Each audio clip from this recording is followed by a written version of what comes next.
पाई से तो आप सब लोग वाकिफ़ होंगे, लेकिन ये मैथ्स की एक ऐसी मिस्ट्री है जिसे साइंटिस्ट अभी तक सॉल्व नहीं कर पाए। अब आप ये सोच रहे होंगे कि पाई तो सिर्फ एक कांस्टेंट है जिसे हम ज्योमेट्री में यूज़ करते हैं सर्कल को रिप्रेजेंट करने के लिए।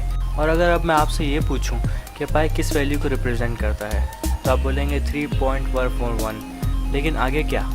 आगे एक ऐसी कंटिन्यूस वैल्यू चलती जाती है जो कभी ख़त्म ही नहीं होती। अब आप बोलेंगे कि मैं गलत बोल रहा हूँ, लेकिन ऐसा गलत नहीं है। ये साइंटिस्ट ने प्रूव किया है। अब बहुत से ऐसे साइंटिस्ट हैं जिन्होंने पाया कि इस वैल्यू को काउंट करने की कोशिश की है, और कंप्यूटर जहाँ तक इस वैल्यू को काउंट कर पाया है वो है 22 ट्रिलियन। और अगर आपको ये नहीं पता कि 1 ट्रिलियन कितना होता है, तो 1 ट्रिलियन 1000 टाइम्स 1 बिलियन होता है। और 1 बिलियन इतना होता है कि अगर आपको हर महीने 1 लाख दे दिए जाएँ तो आपको 1 बिलियन खर्च करने में तकरीबन 833 साल लग जाएंगे। बहुत से ऐसे लोग भी जिन्होंने इस कभी ना ख़त्म होने वाली गिनती को याद करके सुनाने की कोशिश की है। उसमें राजवीर मीना नाम के एक शख्स हैं जिन्होंने 70,000 डिजिट्स को याद करके सुनाया। उन्हें Guinness book of world record में शामिल किया गया है 2015 में। इनके अलावा एक अनऑफिशियल रिकॉर्ड होल्डर भी हैं, अकीरा हरागुची। उन्होंने अपनी रेसिटेशन को रिकॉर्ड किया और तकरीबन 1 लाख डिजिट्स याद करके अपनी वीडियो टेप में सुनाए, और उन्होंने ये काम 2005 में किया था। शायद आपको इस बात का अंदाज़ा भी ना हो कि दुनिया में पाई लैंग्वेज भी एग्जिस्ट करती है। वो एक ऐसी लैंग्वेज है जो पाई के डिजिट्स को फॉलो करती है। जैसे कि पाई के स्टार्टिंग के जो डिजिट्स हैं वो है 3.141। तो स्टार्टिंग में जो वर्ड होगा उसके अल्फ़ाबेट गिनती में 3 होंगे, और फिर 1, फिर 4, फिर 1। इस तरह पाई के डिजिट्स को वो फॉलो करता जाएगा।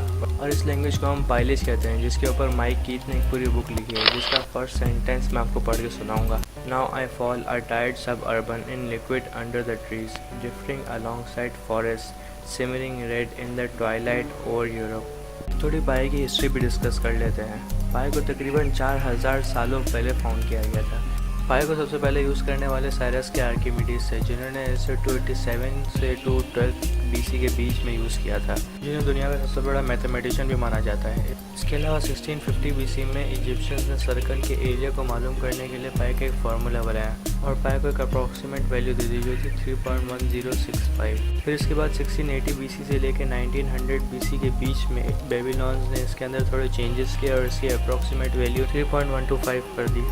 आपको तो शायद इस बात का अंदाज़ा भी नहीं हो कि मार्च के 14 को हम हर साल इंटरनेशनली तौर पर पाई डे मनाते हैं। इसे स्टार्टिंग में 1998 में फिजिसिस्ट लैरी शॉ ने सैन फ्रांसिस्को में इंट्रोड्यूस किया था। यह स्टार्टिंग से एक नेशनल इवेंट नहीं था, लेकिन 2009 में 224 रेजोल्यूशन के पास होने के बाद ये नेशनल इवेंट बन गया, जिसका गोल था मैथ और साइंस को सबके लिए इंटरेस्टिंग बनाना।